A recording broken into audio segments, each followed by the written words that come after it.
In the previous lecture, we were discussing about the different types of cyber attacks which are usually observed. So we had written about the malware and then hacking and phishing. So the fourth type is wishing or voice phishing. Wishing, VISHING, VISHING, wishing or voice phishing.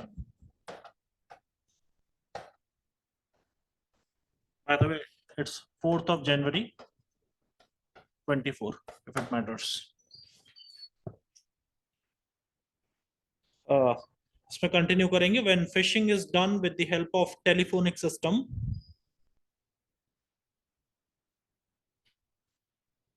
when phishing is done with the help of telephonic system, it is called wishing. It is called wishing. आप chair पर बैठ जाते, आराम से बैठ जाओ. When phishing is done with the help of telephonic system, it is called wishing. जैसे AI में आजकल एक वो जो वॉइस तैयार हो गई है ना, मोदी जी गाना गा रहे हैं, तो मोदी कैसे गाना गा सकते हैं? मतलब गा सकते हैं, ठीक है, मगर वो सबके सामने नहीं गाएंगे ऑब्वियसली, मगर उनकी आवाज को कॉपी कर लिया गया है. और जो भी लोग हैं, तो ठीक है, हालांकि उसमें 100% एक्यूरेसी तो नहीं है, मगर फिर भी हर कोई पहचान भी नहीं पाता है. एट रैंडम अगर आपके पास एक कॉल आ जाए जिसमें वो एकदम वैसे ही बात कर रहे हो, तो फिर तो बहुत मुश्किल हो जाएगी. मैंने आपको बोला भी है कि एडमिनिस्ट्रेटिव ऑफिसर्स हैं या जो भी मिनिस्टर्स हैं, उनको अगर कोई ऐसी कॉल आ जाती है और वो कुछ काम करने को बोल दें और बाय चांस वो कर भी दें, तो मुश्किल हो सकती है. ठीक है, देखिए, टैब नेबिंग, टैब नेबिंग, टैब नेबिंग.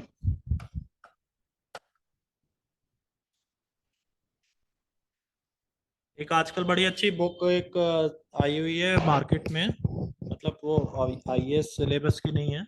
उसका नाम है we also make the policy, we also make policy, written by Subhash Chandra Garg. तो सुभाष चंद्र गर्ग इनके फाइनेंस सेक्रेटरी थे, और फिर कुछ ऐसी चीजें हुई कि जिससे वो नाखुश हो गए और उन्होंने फिर रिजाइन कर दिया सर्विस से अपने रिटायरमेंट से कुछ दिन पहले. Basically he was shunted out from the finance ministry and he was given the charge of power secretary. So he was not very much happy with his new assignment.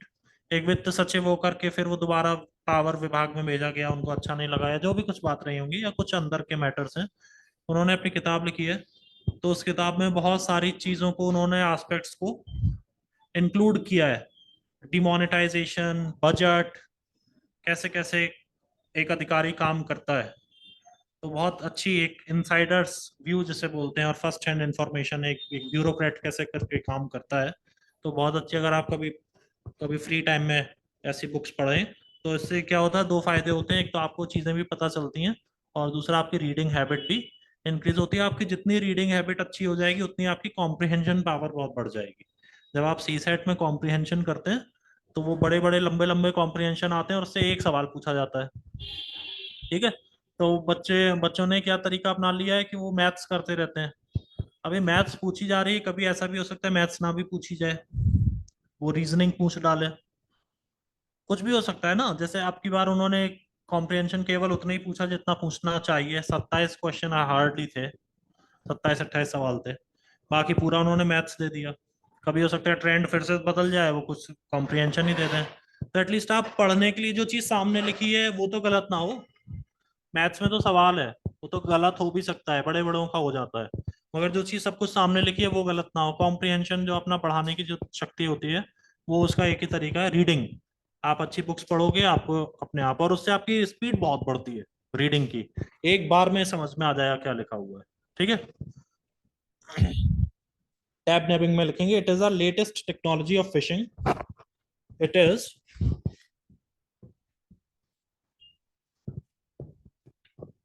अरे बसंत तुम कहाँ थे भाई अभी तक?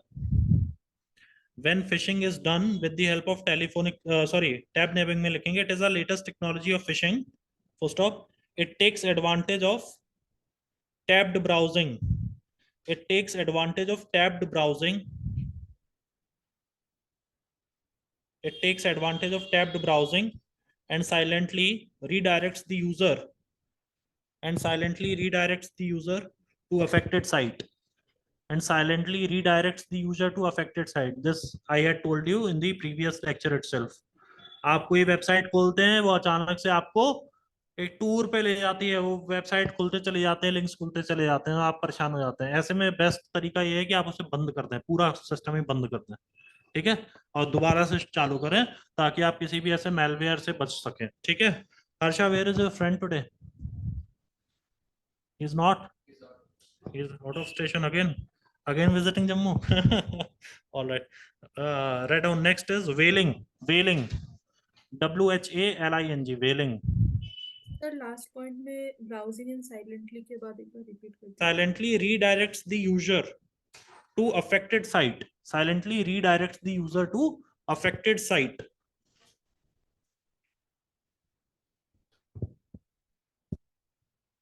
Whaling. Several cyber attacks have targeted senior executives. Several cyber attacks have targeted senior executives and high profile VVIPs. जैसे कभी किसी ने कह दिया कि हमारे फोन में तो पेगासस आ गया था। पेगासस कंट्रोवर्सी सुनी थी आपने, कि हमारे फोन में एक ऐसा वायरस आ गया है जिससे सब सारी बातें हमारी रिकॉर्ड हो रही हैं, क्या क्या हो रही हैं। लोकसभा में बोलते हुए एक सांसद है, उनका नाम है गोगोई। अब उनका इस समय नाम भूल रहा हूँ। तरुण गोगोई आसाम सीएम थे, उनके बेटे हैं। तो वो गोगोई साहब जो है जूनियर गोगोई बोल रहे थे हमारे फोन में पेगासस है। तो तुरंत होम मिनिस्टर ने कहा कि आप ये रिटर्न में देंगे कि आपके फोन में पेगासस है या लगाया गया था, क्योंकि जब आप ऑन रिकॉर्ड बोलते तो आपको सारी चीजें ऑथेंटिक होनी चाहिए। ऐसे आप हवाबाजी नहीं कर सकते ना ऑन रिकॉर्ड। तो क्या होता है कि लोगों को ऐसा कुछ शक हुआ कि उनकी बातचीत रिकॉर्ड की जा रही है, या उनको पता ही नहीं चल रहा है, या वो ट्रांजैक्शंस जो जो कर रहे हैं वो सारा डेटा बाहर जा रहा है। तो ऐसा, और हाई प्रोफाइल जो लोग होते हैं, बड़े बड़े मंत्री लोग हैं या बिजनेस टाइकून्स हैं, उनके फोन में या उनके ईमेल को हैक कर लिया, या उनको पता भी नहीं चल रहा है कि क्या हो रहा है। और इस तरीके से तो बड़ी, मतलब वेल क्या होती है, वेल मछली होती है ना, बहुत बड़ी मछली होती है ना वेल, तो वेलिंग, वो वहां से ये नाम आया है, मतलब बड़ी मछलियों को फंसा लेना, वो वाली चीज है whaling. This practice is called whaling. Next लिखिए, डिनायल ऑफ सर्विस। अच्छा, अभी क्या, senior executives and high profile VVIPs, senior executives and high profile वीवीआईपीस।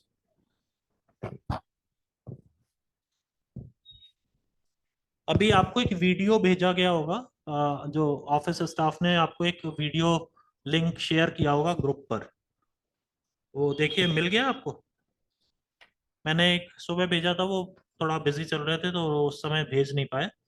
जो ऑफिशियल, जो हमारा जो ग्रुप है जिसमें आप लोग जुड़े हुए हैं, उन्होंने भेजा होगा। आया है ना? ये इसमें डिस्ट्रीब्यूटेड डिनायल ऑफ सर्विस को लेकर के बात कही है। तो I4C एक ऑर्गेनाइजेशन है जो भारत सरकार का जो कंप्यूटर और सारा जो साइबर सेफ्टी सिक्योरिटी देखता है। I4C जो है, मैं उसके बारे में आपको लिखवा दूंगा, उसमें तो चिंता ना करें। I4C के जो चीफ एग्जीक्यूटिव ऑफिसर हैं, उन्होंने कहा कि जिस दिन हमारा G20 समिट न्यू दिल्ली में हो रहा था, उस दिन दुनिया भर से G20 से जुड़ी हुई जो हमारी ऑफिशियल वेबसाइट है, जिसमें मतलब सबको एक्सेस नहीं था ऑब्वियसली, उसका जो G20 के जो ऑफिसर्स और जो डेलीगेशन था उसी को एक्सेस था, उसको हैक करने के 4 लाख बार प्रयास किए गए। सॉरी, 4 लाख नहीं है, 16 लाख है, देखेंगे उसमें, मैं बोला हूँ।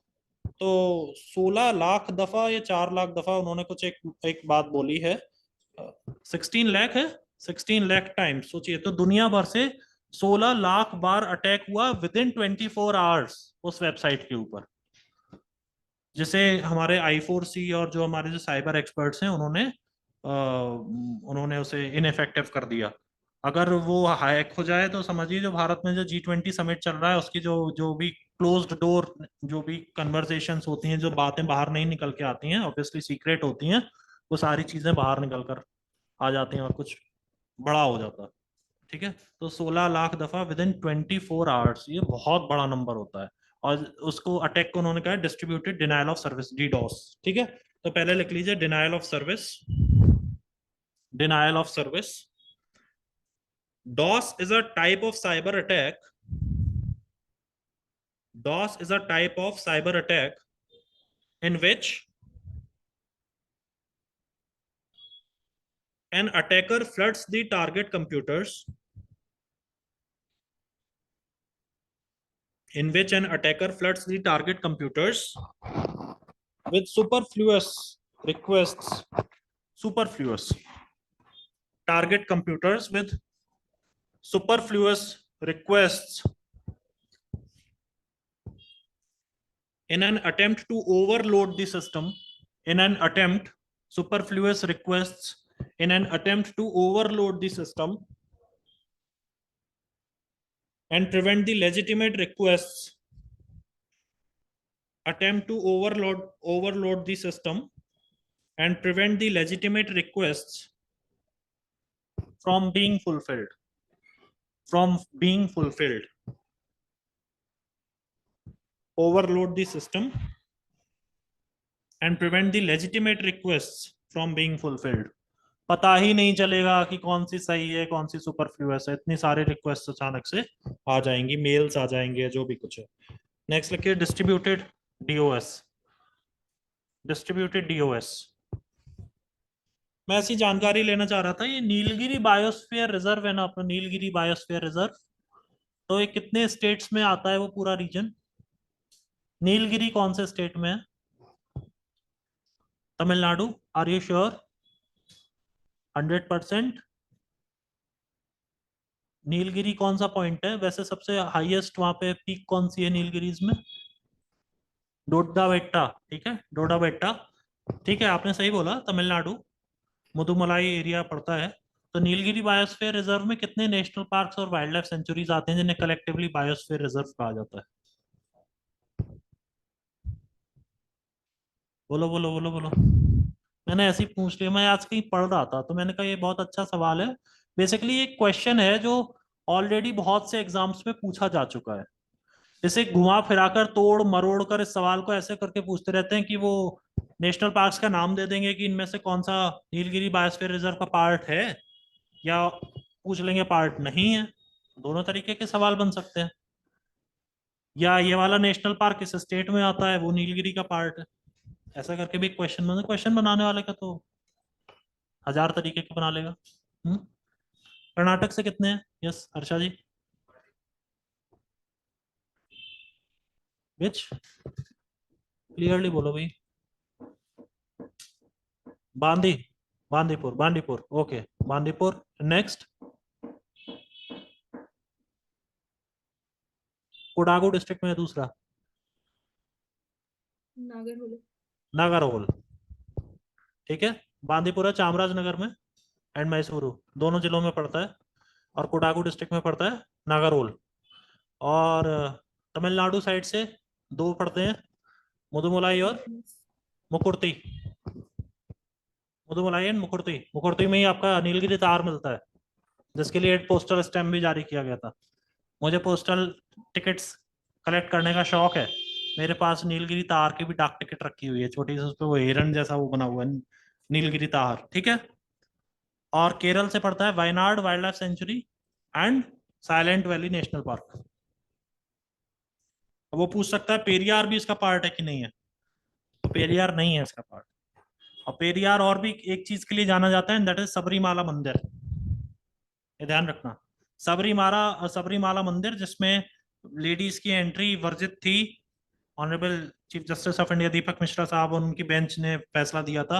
हालांकि लेडीज अभी भी एंट्री नहीं ले पाई हैं वहां पे, क्योंकि जो लोकल एडमिनिस्ट्रेशन है वो उसको, उस फैसले को बहुत ज्यादा सपोर्ट करता नहीं है, वो अलग बात है। मगर जो सबरीमाला टेम्पल है, it is situated in the Periyar national park. Periyar कौन थे? ईवी रामास्वामी नाइकर, केरल के एक बहुत बड़े रिवोल्यूशनरी लीडर थे। मगर वो अलग है, वो नीलगिरी में नहीं आता है। नीलगिरी में टोटल 6 आते हैं, 2 कर्नाटक, 2 तमिलनाडु, 2 केरल, और नीलगिरी ट्राई जंक्शन पॉइंट है, अब मत भूलना, ठीक है। एक आपने बांदीपुर बोल दिया, बांदीपुर तो कौन भूलेगा, प्रधानमंत्री इतनी वाइल्ड लाइफ सफारी कर कर आए, हैट लगा कर गए थे, घूम कर आए खूब, उन्होंने देखा। अभी एक एक ऑस्कर विनिंग डॉक्यूमेंट्री थी एलिफेंट विस्पर्स, ध्यान है? एलिफेंट विस्पर्स वालों को से मिलने वो वहां गए थे, मुदुमलाई गए थे। और ठीक है, मुदुमलाई के जंगलों में ही आई थिंक वो शूट हुई थी। बांदीपुर एक टाइगर रिजर्व भी है। थोड़ा इसको जरा देखना, नीलगिरी बायोस्फीयर रिजर्व क्या चीज है। और जब नीलगिरी भी पढ़ोगे तो अपना नंदा देवी बायोस्फीयर रिजर्व भी पढ़ लेना, गोविंद पशु विहार, ठीक है, पढ़ लेना, उसे क्यों छोड़ना। ठीक है। अगर 2024 का साल है, नंदा देवी राजजात यात्रा होनी है, पता है आपको ये चीज? नंदा देवी राजजात होगी इस साल। और अभी ये पूस का महीना चल रहा है, अभी जो नेक्स्ट जो फुल मून होगा, पूर्णमासी होगी, उसके अगले दिन से क्या लग जाएगा, माघ। माघ का महीना शुरू हो जाएगा। हरिद्वार में माघ मेला शुरू हो जाएगा। माघ मेला एक बहुत बड़ा एडमिनिस्ट्रेटिव एक्सरसाइज भी होती है, पूरा प्रशासन जुट जाता है उसको करवाने में। उसमें अलग से आईएएस आईपीएस लोगों की ड्यूटी लगाई जाती है, उस मेले को मैनेज करने में इतने लाखों लोग आते हैं और दी होली डिप। और वो एक महीना जब तक पूरा माघ महीना चलता रहता है वो वहीं रहते हैं गंगा के तट पर। उसके लिए एडमिनिस्ट्रेशन को पूरा अरेंजमेंट्स देखने पड़ते हैं, सेक्टर्स बनाए जाते हैं, टेंट सिटी डेवलप की जाती है उनके लिए, पूरा जो जो मेक शिफ्ट टॉयलेट्स और खाने के लिए किचन वगैरह सब कुछ अरेंजमेंट करना होता है, सब सरकार देखती है।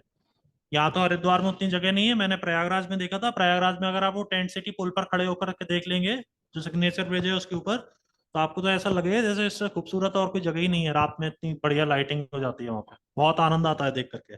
माघ मेला शुरू होने वाला है, नंदा राज जात इस बार। थोड़ा कल्चर, जो आर्ट एंड कल्चर वगैरह है, थोड़ा देखते रहना भैया, कौन सा मेला कहाँ पे लग रहा है, क्या लगता है, ये सब सवाल आते हैं पीसीएस में। कोई भी चीज ऐसी नहीं है which is out of your syllabus. मेले में जिला और मेला पूछा है, मिलाने में ये उत्तराखंड पीसीएस के सवाल हैं। और आपको क्या चाहिए? इधर डिस्ट्रिक्ट है और इधर मेला का नाम है, ऐसा कर देते हैं। ठीक है, थोड़ा सा देखना पड़ेगा डिनायल ऑफ सर्विस में। और उसके बाद डिस्ट्रीब्यूटेड डीओएस में लिखेंगे, it is the large scale DOS attack. इसको डीडॉस भी बोलते हैं। डीडॉस की बात उस वीडियो में है जो मैंने आज आपको भेजा है। डिस्ट्रीब्यूटेड डीओएस में लिखेंगे, it is a large scale DOS attack where an attacker uses a large number of computers. अभी तक तो एक ही कंप्यूटर था उसके पास, अब large number of computers, 16 lakh एक कंप्यूटर से नहीं हो सकते हैं। 16 लाख अगर अटैक भेजे गए हैं तो uses a large number of computers to launch coordinated attacks on the target computer, coordinated attacks on the target computer server, target computer server, causing it to crash, causing it to crash or become, causing it to crash or become unavailable.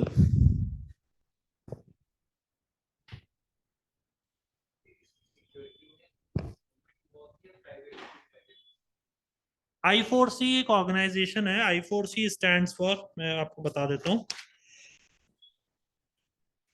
असल में ये सब, Indian cyber crime coordination centre, I4C। ठीक है, 4 मतलब यहाँ पे digit है क्योंकि इसमें 4 बार सी आ रहा है, cyber crime coordination centre. Indian cyber crime coordination centre जो है I4C, ये इसकी नोडल एजेंसी है। मैं इसके बारे में लिखवा दूंगा आपको। हमारे यहाँ बहुत सारी, जैसे एक है national critical information infrastructure protection centre, या national technical research organisation NTRO. ये बहुत सारे ऑर्गेनाइजेशंस हैं, ये मिल करके सब काम करते हैं। और हमारा जितना साइबर स्पेस है उसके प्रोटेक्शन में सरकार, और उनका ही अपना है कि उनके पास अपना गवर्नमेंट रिसोर्स है तो ठीक है, वरना वो लोग प्राइवेट से भी हायर करते हैं, उनको पूरी छूट है। देखो ये सब ऑर्गेनाइजेशंस ऐसे होते हैं and they have the least political intervention, इसमें बिल्कुल नहीं बोलते वो लोग, सरकारी तंत्र इसमें नहीं बोलता, उनके अधिकारी लोग ही उसको चलाते हैं। आपने देखा ना अभी ट्रक की हड़ताल हुई थी, पीछे क्यों हुई थी? हिट एंड रन का मामला था, 10 लाख, सॉरी 10 साल की सजा या 7 लाख रुपए जुर्माना, ठीक है। तो उसको फिर हैंडल किया होम सेक्रेटरी ने, कोई नहीं, मंत्री मंत्री कोई नहीं बोल रहा था, क्योंकि वो मैटर बिगड़ जाता, सरकार उतरेगी, उसका वही हाल होता जो जो आपका फार्म बिल्स का हुआ था, एग्रीकल्चर बिल्स का जो हाल हुआ था, कि फिर पूरा लॉक हो गया, जाम लगा दिया पूरे में। वो ऐसा नहीं होना चाहिए। अभी देखो वो अधिकारी लोग बैठे, काम की बात करता है वो, उसको पॉलिटिक्स तो आती नहीं है, तो फैक्ट पे बात करेंगे बैठ करके। उन्होंने आपसे बात की और हार्डली 2 दिन में हड़ताल खत्म, तो पेट्रोल खत्म हो रहा था। तेलंगाना सरकार ने कहा था हमारे यहाँ उसमें कैपिटल सिटी में हैदराबाद में पेट्रोल खत्म हो रहा है, डीजल खत्म हो रहा है, हम क्या करेंगे। अब कुछ ना चले तो सरकार की गाड़ियां तो एटलीस्ट चलनी चाहिए। शहर में पेट्रोल डीजल खत्म तो पुलिस पेट्रोलिंग कहाँ से करेगी, एम्बुलेंस कहाँ से गवर्नमेंट की चलेंगी, जिसको लोग फोन लगा देते हैं 108 की एम्बुलेंस चाहिए, वो आएगी कहाँ से फिर। इसलिए उनको तो चाहिए ही चाहिए। इसीलिए बिना किसी मंत्री उनको इन्वॉल्व किए उन्होंने ब्यूरोक्रेट से बोला भी होम सेक्रेटरी साहब आप जानो, आप इसको करो। और 2 दिनों में मामला खत्म, आज सारे ट्रक्स चल रहे हैं, सब कुछ चल रहा है। वरना तो मुश्किल होती है। तो कुछ चीजों में क्या होता है, अधिकारी लोगों को ही लगाया जाता है, वो बहुत सेंसिटिव इश्यूज होते हैं। ये जो मैटर है ना, अगर वो हैकिंग हो जाएगी तो फिर तो वो उनका उनके ऊपर छोड़ दिया गया है कि वो सरकार को रखे हैं, वो प्राइवेट से इंजीनियर पकड़ लाए, वो कुछ भी करें, बस वो चीजें चलनी चाहिए, वो वर्क करना चाहिए, बस और कुछ नहीं है। ठीक है, हेडिंग डालिए, स्पूफिंग। Spoofing, SPOOFING, spoofing. देखिए, it's a cyber crime wherein, it's a cyber crime wherein a hacker impersonates a hacker impersonates a known contact impersonates a known contact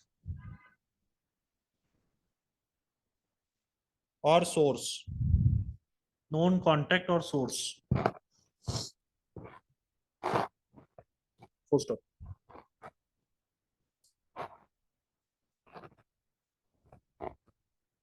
next लिखिए, pharming, PHARMING, pharming, PHARMING, farming.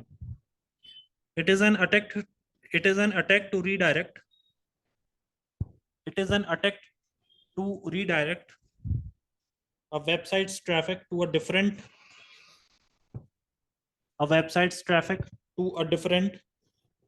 fake website to a different fake website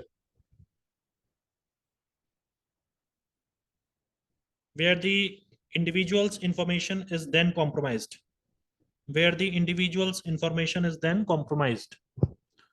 आप लोगों को छुट्टी का पता चल गया है 22 जनवरी की? बोल दिया उन्होंने, नहीं बोला अभी भी? चलो बोल देंगे। individual's information is then compromised।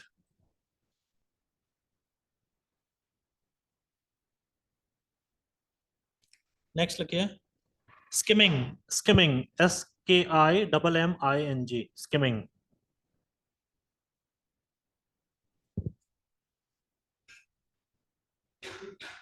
हमारे यहाँ जो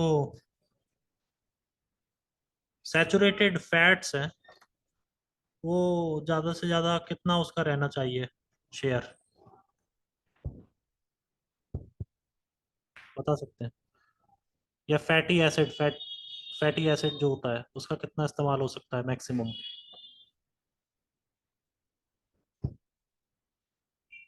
कौन सा ऑर्गेनाइजेशन है जो ये देखेगा कि खाना सही है, खाने लायक है या नहीं है?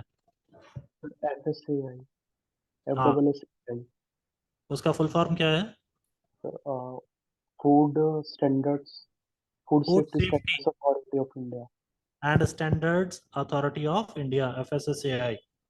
ठीक है, जरा इसको देखना भाई कि ये क्या है। और हमारे यहाँ पाम ऑयल का इतना इस्तेमाल क्यों होता है, क्यों पाम ऑयल सबसे ज्यादा पसंद करते हैं जो फूड प्रोसेसिंग इंडस्ट्रीज में, इतना पाम ऑयल का इस्तेमाल क्यों होता है?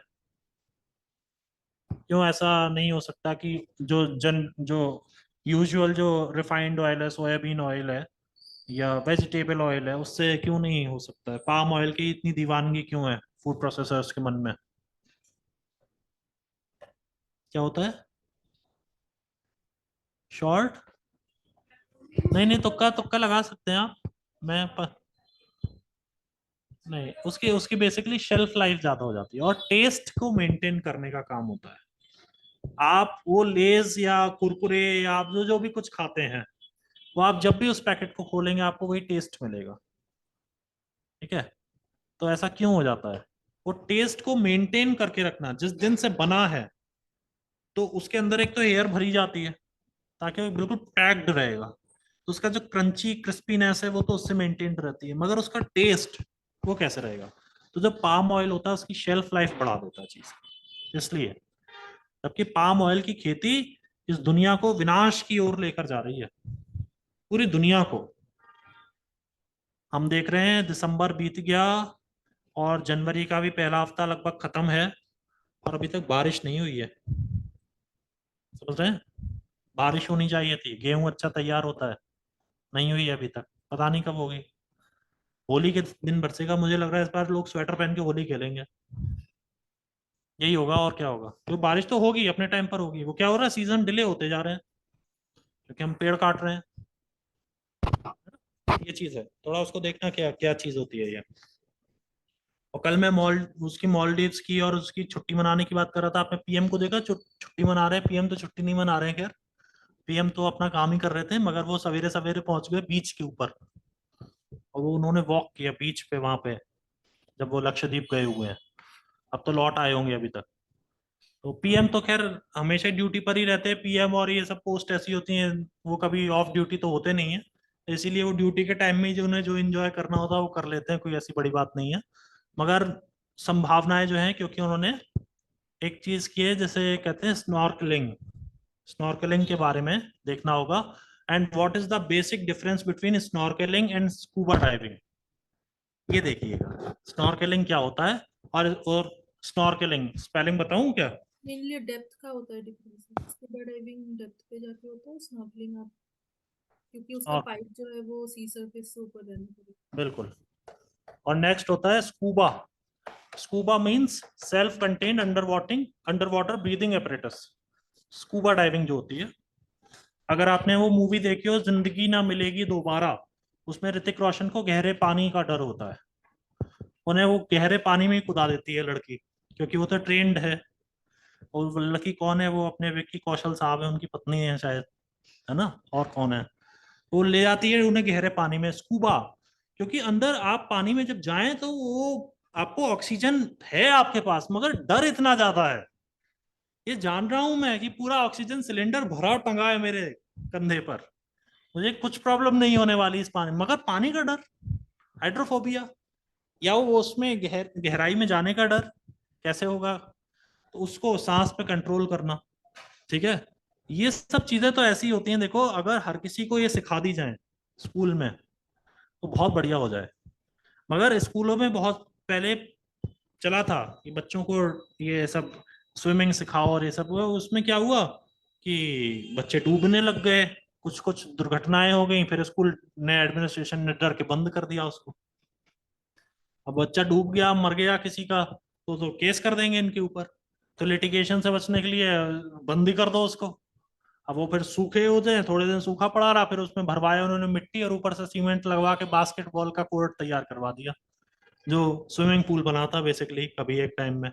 मगर स्विमिंग वगैरह सभी को आनी चाहिए, बहुत अच्छी चीज होती है। और स्विमिंग, साइकिलिंग, ये सब वो चीजें होती हैं, ब्रिस्क वॉकिंग, जो इंसान को एक ही समय में पूरा फिट कर देती हैं। कहते हैं डॉक्टर्स से अगर आप बात करें या जो कार्डियो की जानकारी रखते हैं, वो कहते हैं रनिंग से ज्यादा ब्रिस्क वॉकिंग आपको फायदा करती है। मतलब आप एक ऐसी स्पीड में चलें जो आप किसी से बात ना कर पाए। लोग गप्प मारते हुए घूमते रहते हैं 5-5 किलोमीटर, उसका कुछ फायदा नहीं है, इधर उधर की सारी बातें। आप चलेंगे तो बहुत बढ़िया है। फिट इंडिया मूवमेंट है, देखो स्पोर्ट्स के सवाल आने लगे आईएएस में। पहले आईएएस में स्पोर्ट्स का क्वेश्चन नहीं आते थे, बहुत पहले कभी आते थे। बीच में एक ऐसा लंबा समय आया जब स्पोर्ट्स के सवाल नहीं आए। अब थोड़ा सा संभल जाने की जरूरत है। क्रिकेट पे क्वेश्चन पूछ दिया था, जबकि आईएएस के बच्चे को फुर्सत ही नहीं होती कि क्रिकेट का मैच देखे बैठ करके। ठीक है, तो थोड़ा सा ये देखने की जरूरत है। लिखिए स्पूफिंग नहीं, सॉरी स्पूफिंग के बाद skimming, yes. Or it is also known as card cloning. It is also known as card cloning, comma. It is the stealing of credit or debit card information. It is the stealing of credit or debit card information by swiping it through a bogus machine. by swiping it through a bogus machine and thereafter writing the information through a bogus machine. खराब है, व्यर्थ हो चुकी है अब. Information by swiping it through a bogus machine and thereafter writing the information so collected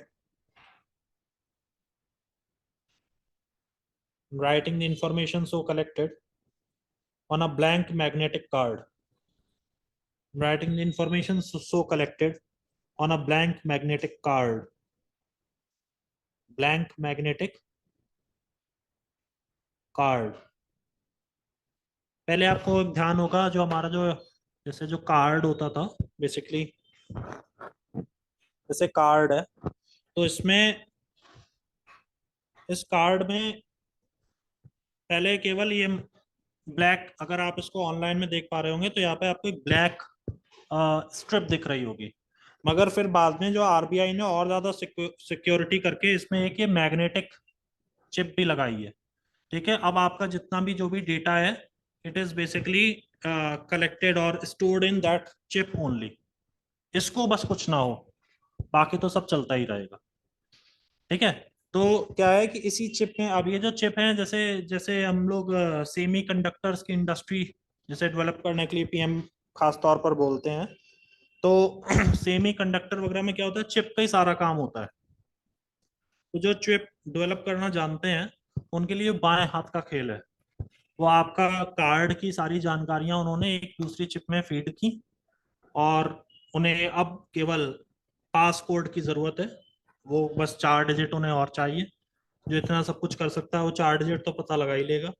वो तो फिर तो कुछ भी नहीं बचा, और उसके बाद फिर कार्ड से पैसा निकल जाता है और आपको पता भी नहीं चलता है कि कैसे चला गया. इसीलिए कहा गया है कि जब भी आप एटीएम को यूज करें, एक तो अपना आप डेबिट कार्ड क्रेडिट कार्ड किसी भी अननोन पर्सन को ना दें. सबसे बड़ी बात तो यही है, कोई उसका मतलब ही नहीं बनता है. और अगर आप कभी देते भी हैं तो आप किसी भी जगह पर अगर एटीएम यूज कर रहे हैं तो आप अपना जो जो पासवर्ड है उसे छुपा करके, कि ऐसे कोई और उसको देख ना सके, यही एडवाइस की जाती है. लिखिए, on a blank magnetic card full stop, password और pin is stolen through other means such as hidden camera. Password or PIN is stolen through other means such as hidden camera.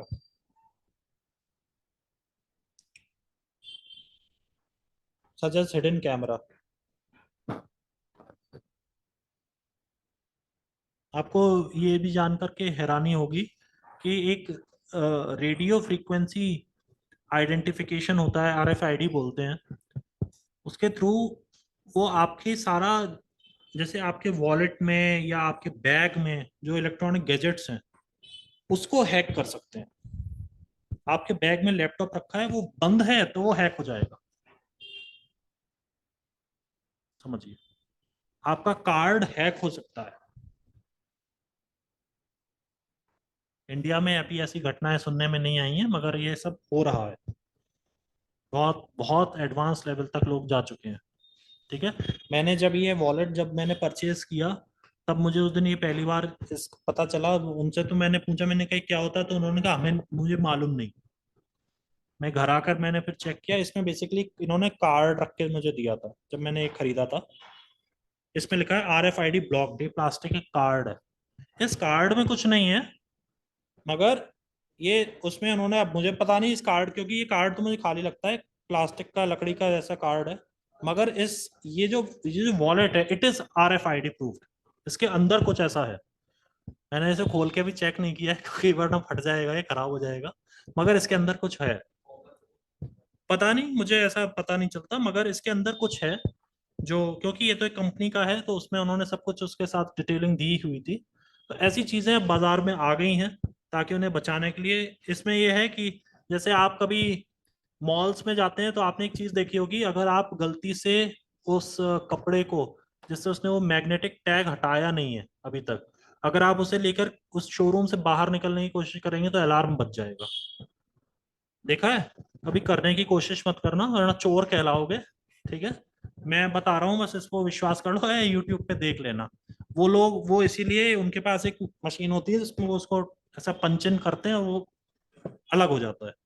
हर कपड़े में एक tag लगा हुआ होता है, और वो टैग ऐसे टूटेगा नहीं, वो बहुत सॉलिड प्लास्टिक का होता है वो, और उसके अंदर मैग्नेट होता है। उसको अंदर से वो लगाते हैं तब वो मैग्नेट उखड़ता है, तब वो टैग बाहर निकलता है।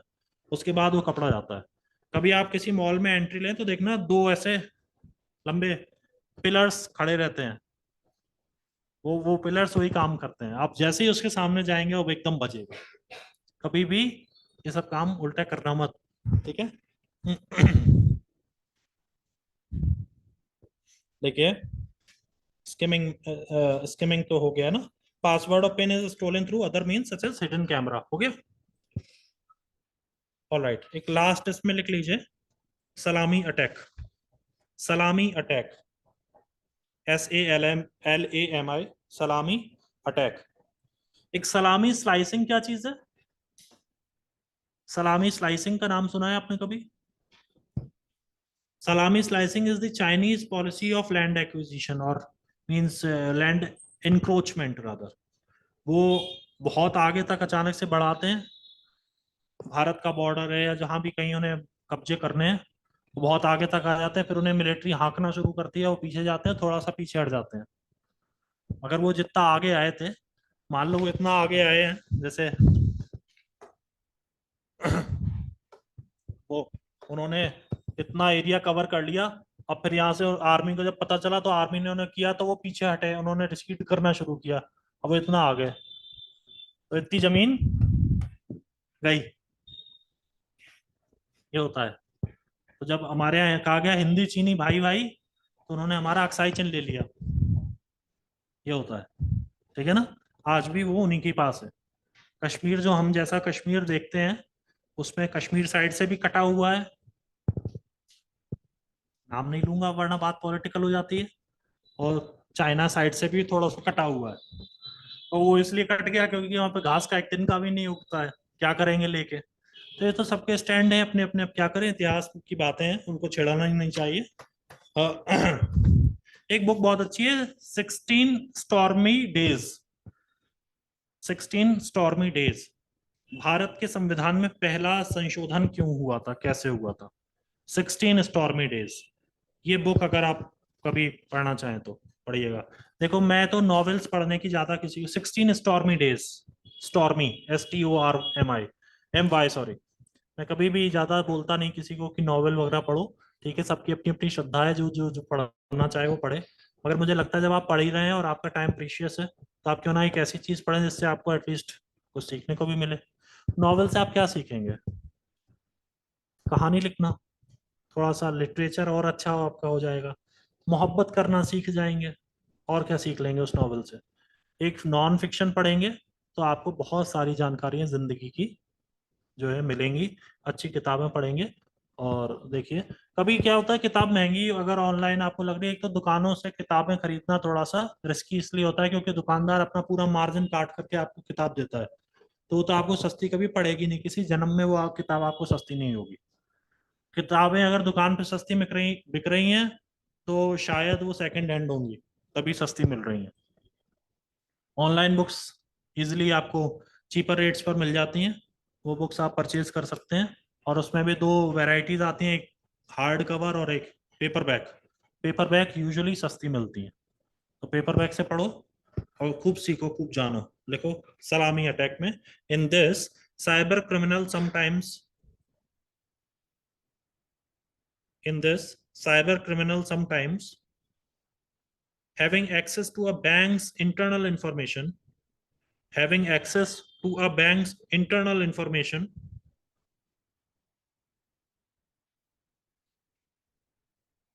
having access to a bank's internal information and systems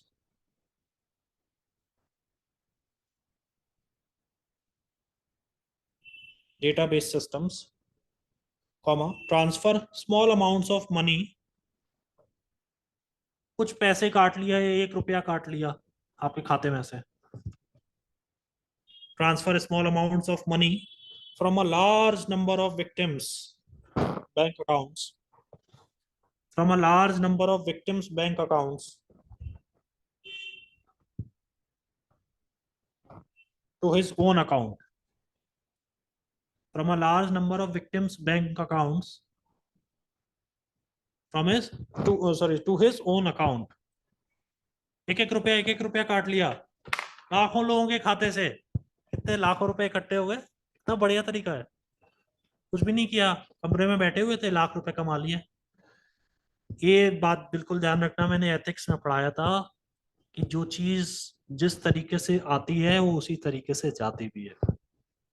समझ लो, ये जिंदगी जो है वो हमारा आईना है, हम जो करेंगे वो रिफ्लेक्ट बैक होगा मिरर पर। जिस एंगल से सन रे पड़ती है, बीम पड़ती है, उसी एंगल पर वापस जाती है। ये तो फिजिक्स का लॉ है, वो इधर उधर नहीं भटकेगी।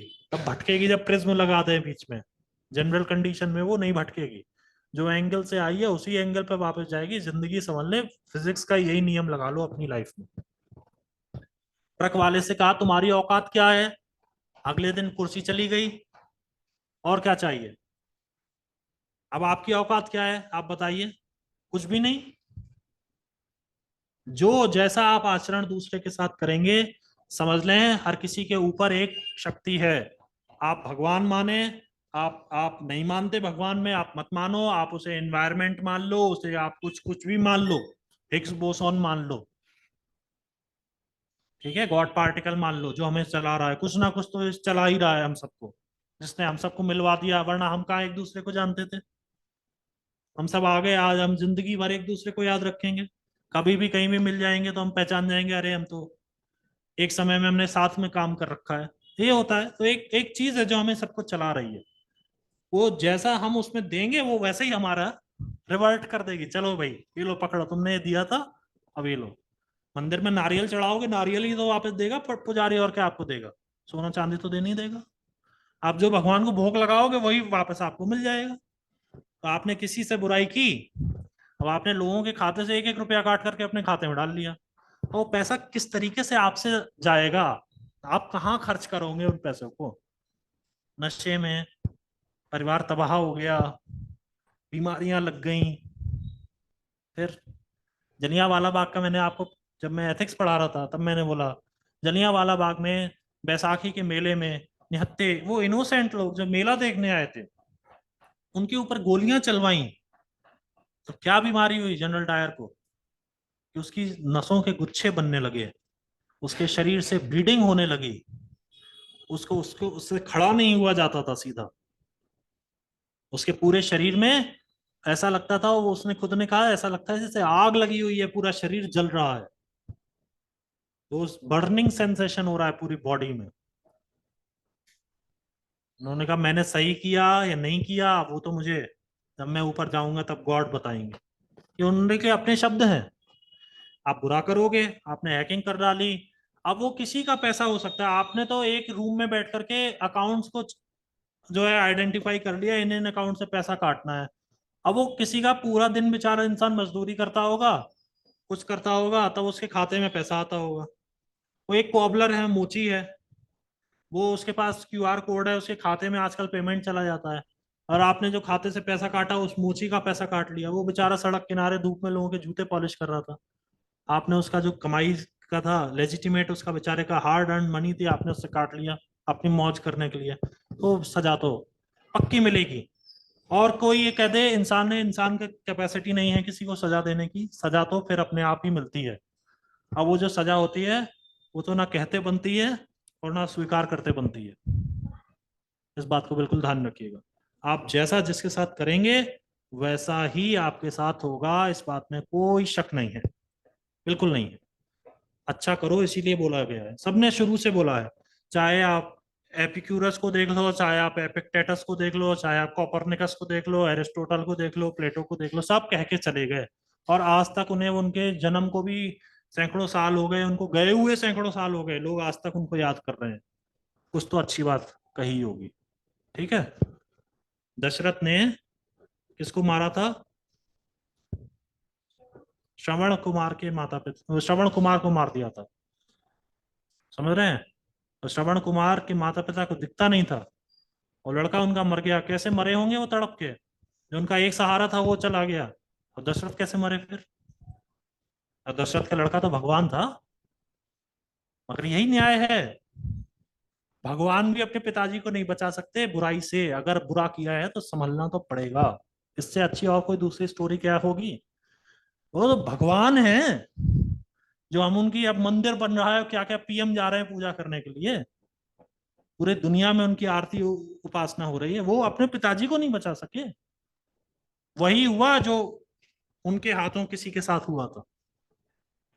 ये हैकिंग वगैरह के चक्करों में मैं देखता हूँ कंप्यूटर की जानकारी रखने वाले कह रहे हैं हमने हैकिंग करना सीख लिया है। अरे आप हैकिंग करना सीख ले हो तो आप सरकार के काम आओ, उल्टा काम मत करो।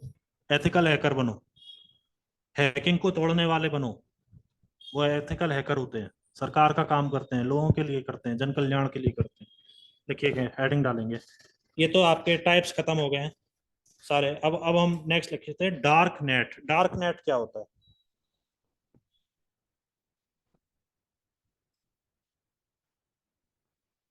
देखिए, dark net is an overlay network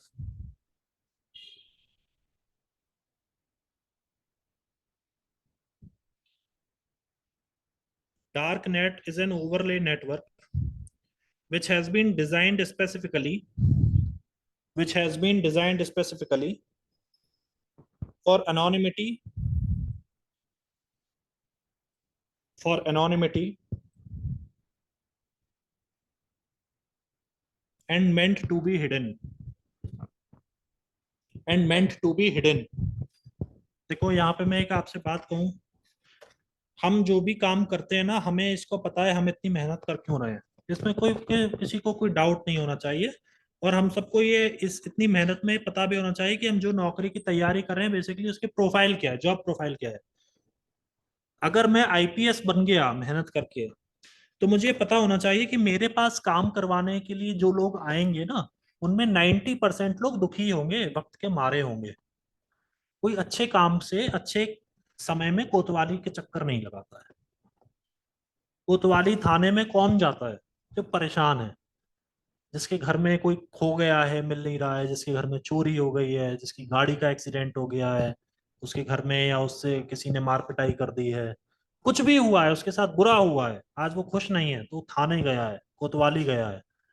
आप उन थाने कोतवाली के बॉस हैं, और एक वक्त का मारा इंसान आपके पास आया और आप उससे बदतमीजी करेंगे, तो आप समझ लीजिए कि आप तो मूर्खों में भी महामूर्ख हैं, कि आपको अपनी जॉब प्रोफाइल ही नहीं पता कि आपको बेसिकली वहां बिठाया किस लिए गया है। अगर मैं टीचर हूँ और बच्चा मेरे पास सवाल पूछने आए और उसको चीज समझ में नहीं आ रही है, वो मुझसे बार बार पूछ रहा है, तो ये मेरी बिल्कुल जिम्मेदारी नहीं है कि मैं उसके ऊपर नाराज हो जाऊं या उससे बुरा बोल दूं, या मैं खींच कर उससे कह दूं अरे तुम्हारे बस का नहीं है। तो अरे बस का ये हम क्या जान सकते हैं किसके बस का क्या है? ये तो वक्त बताता है किसके वक्त का क्या क्या क्या चीज है। ठीक है, कभी किसी से आप ऐसी बात बोलें ही मत, कभी मत बोलें कि वो इंसान। ऐसा कभी क्या होता है किसी का, जब जब आप किसी का दिल दुखाते हैं ना, तो समझ लें आपने बहुत बुरा दिशा में कदम बढ़ा दिया है। कभी इनोसेंट का लॉस किया आपने किसी का, तो समझ लें कि अब तो वो रेजोनेट होगा ही होगा, वापस आने वाला है, थोड़े समय में संभल जाइए, वो आएगा। कभी भी ऐसा काम, आप आईएएस हैं, और आईएएस तो कहते हैं कि नमंती फलिनो वृक्षा नमंती गुणनो जना, संस्कृत में कहा गया है। शुष्क वृक्षाश मूर्खाश नानमंती कदाचन, कि जो गुणीजन होते हैं और जो फल से लदा हुआ पेड़ होता है वो झुकता है। कौन नहीं झुकते हैं? एक तो सूखा पेड़ ठूंठ कभी झुकता नहीं है, और एक मूर्ख इंसान कभी झुकता नहीं है किसी के सामने। आईएएस हैं, गुणीजन हैं। अपनी क्लास में से वो एक कोई लड़का आईएएस हुआ होगा, पूरे पूरे स्कूल से 10-10 साल से स्कूल चल रहे हैं, उनके यहाँ से एक भी आईएएस सेलेक्ट नहीं हुआ है कभी भी। स्कूलों का इतिहास देख लिया जाए तो आईएएस वो नौकरी है, लाखों में कोई एक बन रहा है। 180 वैकेंसी हैं, फॉर्म भरने वाले 5 लाख। आप समझ लें आप कितने गुणी हैं। आप किसी से गरीब से पूछना तुम्हारी औकात क्या है। मैंने तो एथिक्स पढ़ाया, मुझे लगा कि मुझे तो अपने जिनको मैंने पढ़ाया उनसे पहले तो इन्हें पढ़ा देना चाहिए था। शायद उनके टाइम में एथिक्स होगा भी नहीं, और जिनके टाइम में है ही वो क्या कर रहे हैं, कैमरा लिए घूम रहे हैं अपने संग। हम बस पढ़ रहे हैं, हम पढ़ाई कर रहे हैं केवल एग्जाम क्रैक करने के लिए। उस चीज को उतार ही नहीं रहे अपने अंदर। एथिक्स तो मुझे इतना बढ़िया सब्जेक्ट लगा कि अगर हम इसको उतार लें तो हम कभी भी किसी के साथ बुरा ना करें। एटलीस्ट बुरे की देखो सबकी अपनी अपनी डेफिनेशन हो सकती है, मैं ये नहीं कह रहा, मगर किसी के साथ बदतमीजी करना है तो सभी के लिए गलत है। किसी ने आपसे इतना क्या कह दिया कि आप उसके औकात पर ही उतर आए? आपको ये तो सोचना चाहिए कि आप कौन है और आप किसके मुंह लग रहे हैं। क्या कलेक्टर को शोभा देता है वो एक ट्रक वाले से इस भाषा पर उतरा है? ऐसा तो किसी से भी नहीं करना है। मगर अपना डिफरेंस तो देखो, आप कहाँ हो वो कहाँ है। एक जिले में लाखों ट्रक वाले हो सकते हैं, एक जिले में एक ही कलेक्टर होता है। कलेक्टर को नहीं ये बनता कि वो ये कह दे कि बहुत अच्छा किया, बधाई मुख्यमंत्री जी को, उन्होंने तो जीरो टॉलरेंस की पॉलिसी अपनाई है। तुरंत इमीडिएटली हार्डली 10 घंटे हुए होंगे और उन्होंने वापस बुला लिया। और इकोनॉमिक्स ऑप्शनल से टॉप करने वाली रिजू बाफना अब नई जिलाधिकारी हैं। अपने बैच में इकोनॉमिक्स में उन्होंने टॉप किया था, ऑप्शनल में सबसे ज्यादा नंबर आए थे। मैंने इकोनॉमिक्स में रिजू बाफना जी के नोट्स पढ़े हैं। आज वो कलेक्टर लगी हैं उनकी जगह पर। ये तो बहुत खुशी की बात है। वो अच्छा करे, अच्छा ही करा होगा तब उन्होंने डैमेज कंट्रोल के लिए एक ऐसे अधिकारी को भेजा है। ठीक है, अच्छा, अपना फोकस काम पे करना चाहिए। वो सब बातें अपनी जगह पे। और वैसे भी अनोनिमिटी और ऐसी मीटिंग्स वगैरह में ज्यादा कैमरा वगैरह को करें भी नहीं। कभी ऐसा भी हो जाता है। आजकल ये नया प्रचलन चल गया है।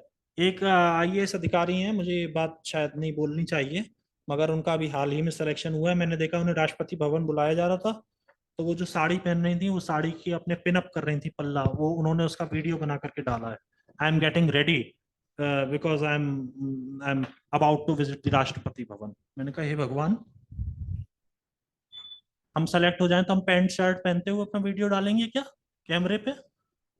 अरे ठीक है, आप हम समझ सकते हैं, इसमें इतने उतावलेपन की क्या जरूरत है? मतलब अभी तक तो सब लोग अपने छापामारी दिखा रहे थे, अब लोग ये भी दिखाने लग गए कि अब हम अपने बाल बना रहे हैं हम साड़ी पहनने, और people are getting motivated from it. ये हमारा मोटिवेशन है आईएएस बनने का, तो साड़ी कैसे पहन रही है? मतलब बुद्धि समझो कहाँ जा रही है इंसान की। क्या खा रहे हैं आप? मोमो खाना बंद करो भाई। अभी खाना खाओ, श्री अन्न खाओ, मिलेट्स खाओ, एक तरीके का मिलेट दिन में एक बार। अब मुझे लगता है शायद थोड़ा अच्छा होगा।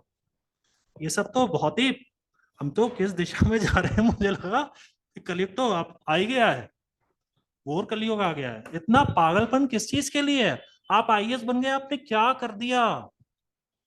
लोग अभी भी सड़कों पर मारे मारे घूम रहे हैं, भूखे पेट सो रहे हैं, ठंड में उड़ने के लिए कंबल नहीं है उनके पास में। उनको देखो, भूल जाओ कि आपने क्या उखाड़ लिया है, कुछ नहीं किया है अभी आपने। ये सब चीजें उस दिन के लिए जिस दिन सब लोग अपना अपना हक पा जाएं, जिस दिन हमारे यहाँ इक्विटी बहुत अच्छी हो जाए। अभी भी नहीं है। एक बोरा आलू किसान से खरीद लेते हैं, किसान गरीब का गरीब है, और हम उससे चिप्स बना करके बहुत अच्छी बड़ी गाड़ी में घूम रहे हैं। This is the reality of our income equality and equity. Chips बेचने वाला दुकान चला रहा है और आलू पैदा करने वाला बेचारा अपनी जिंदगी में खेत में ही गुजार देता है। ठीक है, आपने देखा है किसान, मैं तो जिस एरिया से आया हूं, मैंने तो वहां पे गरीबी का वो आलम देखा है हमारे होम डिस्ट्रिक्ट में, कि किसान मर गया तो उसको जलाने के लिए लकड़ी नहीं है, तो पुआल में, फूस में और कंडों के ढेर में उस किसान को जलाया गया, क्योंकि 3 कुंटल लकड़ी का पैसा बहुत ज्यादा बनेगा। एक इंसान को जलाने के लिए 3 कुंटल लकड़ी लगती है।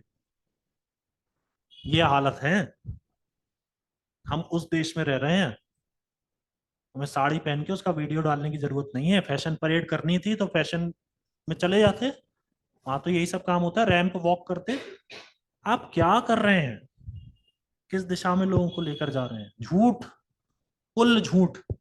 कितने घंटे पढ़े? मैं तो 24 घंटे पढ़ता था, खाना पीना छोड़ दिया था। व्यर्थ बात है, बिल्कुल बेकार। मुझे तो बहुत अफसोस होता है। और मुझे लगता है कोई आपका कोई मोटिवेशन नहीं है। आपका सबसे बड़ा मोटिवेशन ये है कि आप अपने पैरों पर खड़े हो जाएंगे, आपको किसी से पैसा मांगने की जिंदगी में जरूरत नहीं पड़ेगी। आप बाजार गए, आपको जो चीज अच्छी लगी, आपने वो चीज खरीद ली, अपने आप को आपने खुश रखा, और आप इस समाज के काम आए, आपने किसी दूसरे की मदद कर दी। आपने दो इंसान, प्रधानमंत्री कहते हैं एक इंसान को भी गरीबी रेखा से ऊपर अगर हम ले आए तो हमारा जीवन सफल हो गया। सही बात है, बिल्कुल। हम बस इतना भी कर दें, अगर किसी एक फैमिली को भी हम गरीबी रेखा से ऊपर ले आए तो हम बहुत अच्छे कर गए, समझ लें। बेकार की मैं बहुत बड़ी बातें तो करता भी नहीं कि हम राष्ट्र बदल कर रख देंगे और सब सिस्टम हिला कर रख देंगे, कुछ नहीं होता है। जो सिस्टम हैक करने वाले थे वो पुलिस थाने के चक्कर काट रहे हैं, ये ध्यान रखें। अपने काम पे फोकस करेंगे, नया साल है, नया जोश है, और उस जोश को बस बनाकर रखो और थोड़ा रियलिटी से जुड़कर रहोगे, आप हमेशा मोटिवेटेड अपने आप फील करोगे। लोग ना जब जब सातवें आसमान पर रहते हैं तब वो धड़ाम से गिरने के उनके ज्यादा चांसेस बढ़ जाते हैं। आप जिंदगी में जुड़कर चलो ना, आप देखो दुनिया में क्या क्या चल रहा है। आप अपने घर के चारों तरफ भी नजर उठा करके देखोगे ना, आपके घर पे जो लोग काम करने आते हैं, कोई डोमेस्टिक हेल्प अगर होंगी, कुछ जो लेडी आती है जो भी कुछ करती है, आप उसी से ही पूछ लेना। जो सुख आपके, एटलीस्ट आपको ये तो सुख मिल रहा है कि आप अपने पेरेंट्स के साथ हो, आपको जरूरत है, आपकी माँ ने आपको चाय बनाकर दे दी। आप सोचो वो औरत तो सवेरे से लेकर रात तक दूसरों के जूठे बर्तन ही मांज रही है, उसके बच्चे क्या कर रहे होंगे? गली चौराहों में टायर में डंडा मारते हुए घूम रहे होंगे, क्योंकि उनकी माँ देखने वाली नहीं है। बाप कहीं पे गार्ड होगा, माँ जूठे बर्तन मांज रही है। बच्चे आगे चल के अपराधी बन जाते हैं, क्योंकि उनको बचपन में कभी ध्यान ही नहीं दिया किसी ने। हम कह देते हैं ये तो गरीब है, ये तो सब ऐसे ही है। गरीब वो नहीं है, उनका वक्त है बेचारों का, और वो बदलते देर नहीं लगती है। हमारे देश में डेमोक्रेसी ऐसी है कि बर्तन मांजने वाले का ही लड़का आज बॉस है, और हिम्मत नहीं किसी की पड़ रही है, और पूरा देश विपक्ष एक हो गया है और अभी भी मालूम नहीं चल रहा है कौन जीतेगा कौन हारेगा। तो ये तो हम ऐसी डेमोक्रेटिक कंट्री में रह रहे हैं, ज्यादा दिमाग पे अगर लाल बत्ती किसी की चढ़ी हुई है तो वो अभी उतार ले। और आइंदा अगर आप ये मन में सोचें कभी आपने ऐसा किया, तो मुझे समझ लें कि मुझे तो बहुत ही दुख हो जाएगा अगर मैंने कभी आप लोगों के इस तरीके के वीडियो आप में से किसी के देख लिए, कि आप गरीबों से पूछ रहे हैं तुम्हारी औकात क्या है। औकात तो समझ लो किसी की भी कुछ नहीं है। लकड़ियों के ढेर में सब एक ही साथ जलते हैं, चाहे वो राजा हो या रंग को, वैसा ही हो जाता है वो। चलो लिखो, dark net. Dark net is an overlay network which has been designed specifically for anonymity. Anonymity मतलब अनामता, मेरा नाम सामने ना आए, and meant to be hidden, full stop. Two typical types of dark nets are friend to friend networks. ये first है, friend to friend networks. The second is privacy networks. Friend to friend networks and privacy networks. आप में से किसी को अगर जाना होगा गर्ल्स में तो आप जा सकते हैं, ठीक है। नेक्स्ट पैराग्राफ लिखेंगे, dark net can not be accessed from, dark net cannot be accessed from ordinary browsers, and it requires special tools. Cannot be accessed from ordinary browsers, ऐसा नहीं क्रोम खोला और आपको मिल जाएगा। and it requires special tools का यहाँ पे मतलब कोई ऐप हो सकती है, जिस ऐप को डेवलप किया गया उसी काम के लिए। requires special tools for accessing the most used and well known of which for accessing the most used and well known of which is the Tor browser, the onion router, the Tor browser, Tor, the most and well known of which is the Tor browser, Tor browser. Tor stands for the onion router, the onion router.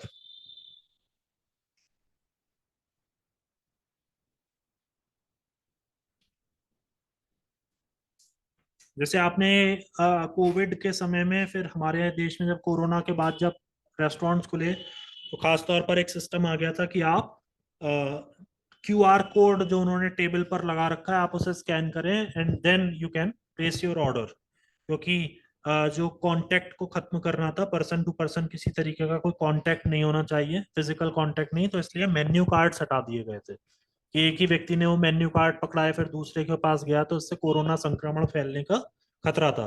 ऐसे में बहुत अच्छा तरीका ये है कि table पर ही QR code है, आप उसे स्कैन करें और आपके फोन में मेन्यू खुल जाएगा और आप उसी से ही वहीं पे करते हैं। तो उसमें दो तरीके थे, कुछ जो बहुत ही हाई एंड टेक्नोलॉजी जिन्होंने अडेप्ट कर ली थी, उन्होंने एक ऐप डेवलप कर ली थी।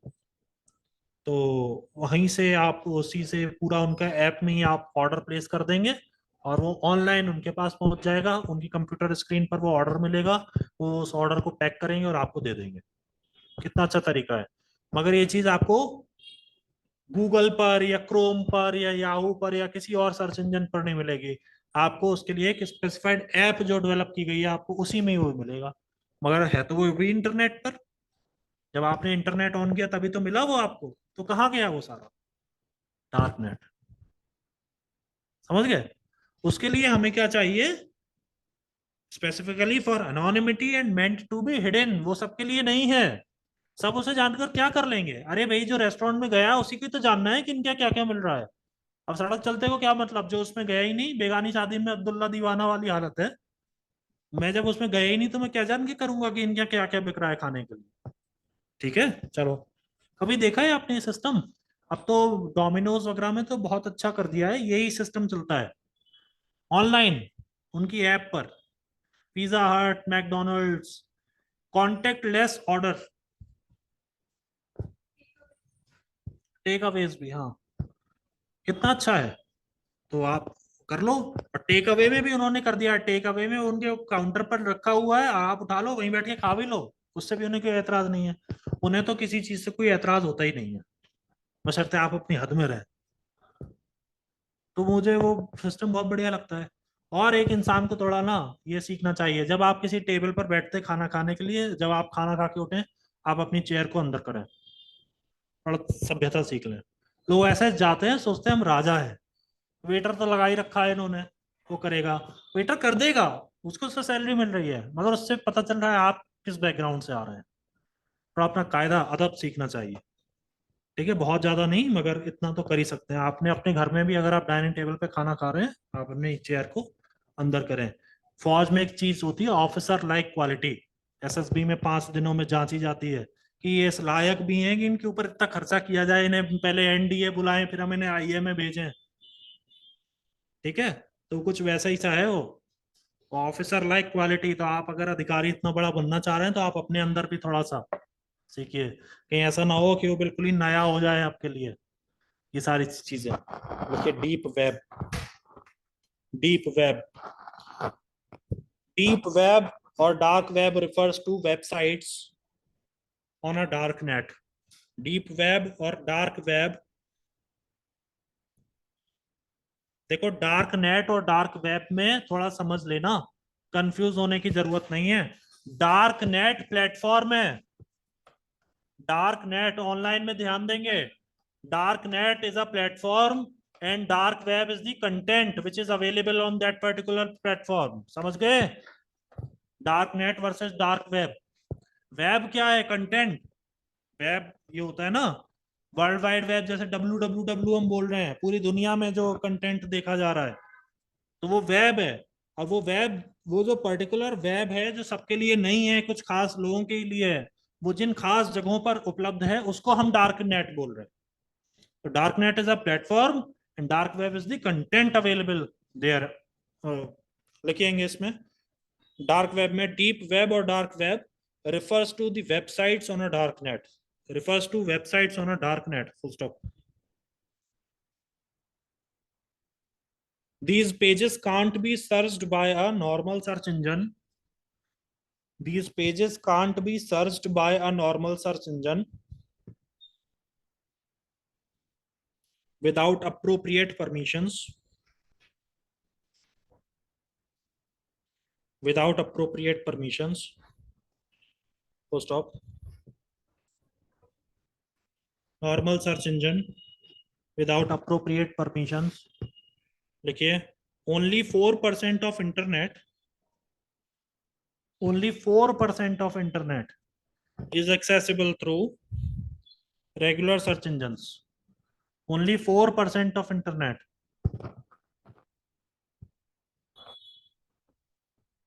is accessible through regular search engines. आपने कभी समुद्र में इंटरनेट के वायर्स पड़ते हुए देखे हैं? आपको पता है समुद्र में तार कैसे बिछाए जाते हैं? हाँ वो तो उन्होंने तो वहां पे बीएसएनएल ने भी दिया है, अंडमान में कर दिया है, जियो ने भी अब तो खैर कर दिया है। केबल्स होती हैं ऑप्टिकल फाइबर केबल्स, और वो समुद्र में बिछाई जाती हैं, शिप के ऊपर रोल चढ़ाए जाते हैं, और शिप चलता रहता है, केबल निकलती रहती है उससे, बिछती चली जाती है। बहुत बढ़िया चीज है। और उसके लिए बीच बीच में उसके कनेक्टिंग पॉइंट्स भी बनाए जाते हैं, नोडल पॉइंट्स। वो नोडल पॉइंट्स क्या होता है, फ्लोटिंग नोडल पॉइंट्स होते हैं, वो तैर रहे हैं अपनी जगह पर और बांध रखे हैं वो। तो वो ज्यादा इधर उधर वो तैरते रहते हैं, ठीक है, उसके नीचे बलून्स लगे हुए हैं वैसे, जो पैराशूट टाइप्स, और वो उस पर तैरता रहता है। और उससे इंटरनेट, दुनिया भर में इंटरनेट ऐसे ही चल रहा है, वरना कहाँ से आएगा। इतना पैसिफिक ओशन है, इतना विशाल है, इतना विशाल अटलांटिक ओशन है, उसके आर पार कैसे कैसे अमेरिका और इंग्लैंड जुड़ जाएंगे आपस में। तो है ना, तार बिछा रखे हैं। अभी इंटरनेट की कभी कट जाता, तार कट गया इंटरनेट का, ट्रक आया था मोहल्ले में तोड़ के निकल गया, पड़ोस वाले का ईंटें उतरे हैं, सीमेंट की बोरियां आई हैं, अब भैया आएंगे शाम तक। ये सब चीजें चलती रहती हैं, ठीक है। अब इंडिया है, यही फ्लेवर है इंडिया का। फिर वो बनारस में कह रहे थे, बनारस का अलग ही फ्लेवर है, हर कोई नहीं रह पाता है यहाँ पे। यहाँ पर थोड़ा सा मेंटल प्रिपरेशन के साथ आना पड़ता है। बनारस का तो अलग फ्लेवर है, तो मेरे से लगता है बनारस ही नहीं, पूरे भारत का ही फ्लेवर अलग है। यहाँ पे तो ये सब चीजें चलती रहती हैं। तो जो तार है बेसिकली, वो तार बिछाए जाते हैं समुद्र में, मोटे मोटे केबल्स होते हैं। और मरीन लाइफ के लिए बहुत खतरा है, मछलियां बेचारी फंस जाती हैं, बड़ी बड़ी मछलियां उसमें अंदर तड़प के मरती हैं फिर। मगर क्या करे, थोड़ा तो लॉस तो। तो इंटरनेट बंदी हो जाएगा सारा, वरना कैसे चलेगा। तो इंसान तो स्वार्थी है अपने लिए, उसने सब कुछ इंतजाम कर लिए हैं। बाकी तो ऐसे ही चलता है। एक मेरा ये जानने का इच्छा थी, ये पेंगुइन जो है बर्फ में मिलती है, तो क्या दोनों पोल्स पर मिलती है पेंगुइन, आर्कटिक और अंटार्कटिक, या कहाँ साउथ मिलती है? पोल। साउथ अंटार्कटिक में मिलती है, साउथ पोल पे मिलती है, आर्कटिक पे नहीं मिलती है। आर्कटिक पे डॉल्फिन नहीं मिलती है। तो डॉल्फिन क्यों नहीं मिलती आर्कटिक में? क्योंकि डॉल्फिन को चाहिए पानी। आर्कटिक में इतनी सर्दी है कि वहां पे पानी नहीं मिलता है। वहां पे बर्फ जो शीट्स हैं, उसमें बहुत कम ओपनिंग्स हैं। जो जो आइस शीट्स हैं, जो पूरी पूरे बहुत बड़े बड़े एरियाज में, तो उसमें वो अंदर घुस के बाहर निकलना उसके लिए मुश्किल है। एंटार्क्टिक पे उसको ये सहूलियत मिल जाती है कि वो एक जगह से अगर उसने पानी में घुसी है वो अंदर, तो उसको आसपास में फिर से बाहर निकलने का रास्ता मिल जाता है। यहाँ पे तो एक ही रास्ता है, अगर वो नहीं उसे मिल पा रहा है तो वो तो मर जाएगी अंदर फिर। उसको ऊपर भी आना है और पानी में भी जाना है। वो उनका पूरा दिन ही काम चलता रहता है। वो बनी ही इसीलिए है। तो एंटार्क्टिक में मिलती हैं, आर्कटिक में नहीं मिलती हैं। तो समझ लेना, जहां से आर्यन आए थे वहां से डॉल्फिन नहीं है। आर्यन आर्कटिक से आए थे। आर्यन आर्कटिक सर्कल से आए थे, ठीक है। तो जहां से आर्यन आए थे, जिनके हम सब संतानें हैं, वो सब, वहां पे डॉल्फिन नहीं मिलती है। वो डॉल्फिन कह रहा हूँ, ये पेंगुइन, पेंगुइन नहीं मिलती है, ठीक है। लिखिए चलिए।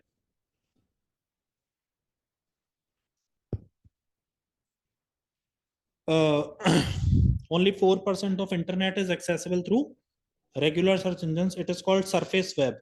वो जो 4% है उसे सरफेस वेब बोलते हैं। The remaining 96% of web is called deep web. Sir एक पेंगुइन का स्पीशीज गैलापागोस आइलैंड में भी मिलता है, वो ट्रॉपिक्स में। बर्फ नहीं होता वहां पे, लेकिन पेंगुइन मिलता है। गैलापागोस आइलैंड्स, गैलापागोस आइलैंड्स कहाँ पर है? नियर नॉर्थ अमेरिका, मतलब नॉर्थ अमेरिका और साउथ अमेरिका के बीच में, नॉर्थ अमेरिका। ईस्टर्न हाँ, साइड हाँ में। ठीक है ठीक है ठीक है ठीक है, मतलब कैरिबियन के साउथ में, है ना? सर एग्जैक्ट लोकेशन अभी भूल गई कि साउथ में है या नॉर्थ में, चलिए ठीक लेकिन है, ऑलराइट। टॉपिक्स में है। नहीं, मैं समझ गया, वो मैंने देखा हुआ है। आई थिंक ये जनवरी का करंट अफेयर है, जनवरी 2023 का, जनवरी 2023 का करंट अफेयर है ये, जो आप जो पेंगुइन की जो बात कर रहे हैं। कुछ हुआ था, क्योंकि आपने गैलापागोस आइलैंड बोला तो मेरा एकदम से ध्यान गया। जनवरी 2023 की घटना है, मतलब लगभग एक साल पहले हो गया, तब की घटना है। तो उसमें कुछ अभी मुझे एकदम ध्यान नहीं आ रहा है। ऐसा हो जाता है कभी, एट रैंडम आपके सामने कोई बात हो जाए तो एकदम उसका पता बताना बड़ा मुश्किल हो जाता है। मगर जरा देखना भाई गैलापागोस आइलैंड और उसका क्या है, पेंगुइन का क्या मसला है। ठीक है, कुल मिलाकर आर्कटिक में नहीं मिलेगी पेंगुइन, इस बात को बिल्कुल जान लो, पक्की बात जान लो, आर्कटिक में देयर इज नो पेंगुइन। बेचारी और पानी में चली जाएगी, ऊपर कैसे आएगी, समझो ना उसकी भी तो मजबूरी। भगवान ने देखो, ज्योग्राफी में दो तरीके के विचार हैं, एक है डिटर्मिनिज्म, एक है पॉसिबिलिज्म। डिटर्मिनिज्म में कहा गया है कि जो इन्वायरमेंट है it is an active agent and human is a passive agent. मतलब इन्वायरमेंट हमें कंट्रोल करता है और हम इन्वायरमेंट के अकॉर्डिंग चलते हैं। और दूसरा एक तरीका है पॉसिबिलिज्म। पॉसिबिलिज्म में कहा गया है कि इन्वायरमेंट तो अपनी जगह है ही, मगर एक्टिव एजेंट है ह्यूमन। ह्यूमन अपनी राह सब जगह बना लेता है। ठीक है, तो इंसानों तक की बात हो गई डिटर्मिनिज्म और पॉसिबिलिज्म। पॉसिबिलिज्म का मतलब यह है कि खूब साइबेरिया में और कहाँ कहाँ पर आर्कटिक में भी इंसान रह रहे हैं, इग्लू बना करके रह रहे हैं, पर रह रहे हैं। कालाहारी डेजर्ट जैसे सूखे शुष्क इलाके में, गर्म इलाके में भी इंसान रह रहा है, तो सब जगह रह ही रहा है। अमेजोन के घने जंगलों में भी ट्राइब्स रह रही हैं जहाँ पे सांप बिच्छू ऐसे हैं कि एक बार काट लें तो इंसान पानी भी ना मांगे, वहां पर भी इंसान रह ही रहा है। तो पॉसिबिलिज्म दर्शाता है। मगर यही सब बातें केवल इंसान पर नहीं, ये प्राणी पर भी लागू होती हैं। जलते रेगिस्तान में भी आपको छिपकलियां मिल जाएंगी, और खूब ठंडे इलाकों में भी आपको जानवर मिलेंगे, पोलर बियर मिलेगा, मछलियां मिलेंगी। इतना ठंडा पानी है, इंसान अपने बदन पर डाल ले तो उसका खून रुक जाए, धमनियों में जो है सब कुछ चलना बंद हो जाए, स्पंदन जिसे कहते हैं, जो हमारी नस चल रही है वो रुक जाएगी, फ्रीज हो जाएंगे हम, मगर वो रह रहे हैं वहां पे। ठीक है, तो इस चीज को है डीप वेब में, इसमें एग्जांपल्स लिख लीजिए। Deep web includes password protected data, password protected data, comma subscription accounts. आपने नेटफ्लिक्स का सब्सक्रिप्शन ले लिया है, हॉटस्टार का ले लिया है, या किसी भी तरीके का सब्सक्रिप्शन है, तो वो आप ही को पता है या उस कंपनी को पता है जिससे आपने सब्सक्रिप्शन लिया है। दुनिया जहान को इससे ना कोई मतलब है, और जब उन्हें मतलब नहीं है तो उन्हें जानना क्यों है। ठीक है, लिखिए। Next is government records. जैसे आपका आधार का डेटा है, आपका एलपीजी का है, हर चीज का होता है ना, या आपका रेलवे रिजर्वेशन है, कॉमा एकेडमिक रिकॉर्ड्स, हमारे सारे नंबर सब कुछ, हमने फॉर्म भरा है, ओटीआर बना लिया है। एक अभी उत्तर प्रदेश पीसीएस में पूछ रहा है, do you know Hindi in Devanagari script. उसमें बच्चे कंफ्यूज हो रहे हैं। उसमें जिनको हिंदी लिखनी आती है, बोलना अलग बात है, बोल तो कोई भी लेता है, बोल तो फिरंगी भी लेते हैं, जो भारत में रह लिए ऋषिकेश में मिल जाएंगे आपको हिंदी बोलते हुए, मगर लिखना जानते हैं कि नहीं, क्योंकि यूपी में उन्हीं की जरूरत है जिनको लिखनी भी आती है। और यूपी में हिंदी नहीं जान रहे तो फिर और क्या कर रहे हैं, फिर वो एडमिनिस्ट्रेशन आपसे काम क्या करवाएगा। यूपी की तो हिंदी वो चलती है, हिंदी जो यूपी वाले ना समझ पाए, ऐसी हिंदी बोलते हैं वहां पे पूर्वांचल वगैरह में। तो उसमें यस करना है, उसको नो कर देंगे तो फिर बात कैसे बनेगी। लिखिए, गवर्नमेंट रिकॉर्ड्स कॉमा पीसीएस में ये होता है, आप जिस स्टेट में जा रहे हैं आपको वहां का एक एग्जाम देना पड़ता है लैंग्वेज का, तो मैंडेटरी होता है वो। अब मैं तमिलनाडु जाऊं और मुझे तमिल नहीं आती है, मैं क्या करने गया हूँ भाई वहां पे, वापस आ जाऊं, इससे बेहतर है। अब मैं गुजरात जा रहा हूँ, मुझे गुजराती नहीं बोलनी आ रही, तो मैं करूंगा क्या, कैसे मैं गांव देहात में ड्यूटी करूंगा अपनी पूरी। मैं उनसे कहूंगा नहीं नहीं आप हिंदी बोलिए, अब वो मार के भगा देंगे मुझे, कहेंगे तुम वापस जाओ भाई, क्या जरूरत है तुम्हारी यहाँ पे। थोड़ा भाषा तो, इसलिए जो यूपी का पेपर है उत्तराखंड का है तो हिंदी तो, इसीलिए मैं कहता हूँ जरा पढ़ लो, उसमें फेल हुए तो समझ लो सब जगह फेल हो गए, फिर आपकी जीएस सब धरी की धरी रह जाएगी अगर हिंदी नहीं जान रहे हैं तो। देखिए, medical records etcetera, medical records etcetera. ठीक है, तो इसको हम यहाँ पे रोकते हैं, मुझे लगता है ठंड भी ज़्यादा है और आप लोगों को घर जाना चाहिए अभी। हम लोग इसे नेक्स्ट क्लास में ख़त्म करने का प्रयास करेंगे। ऑलराइट, थैंक यू, नमस्कार।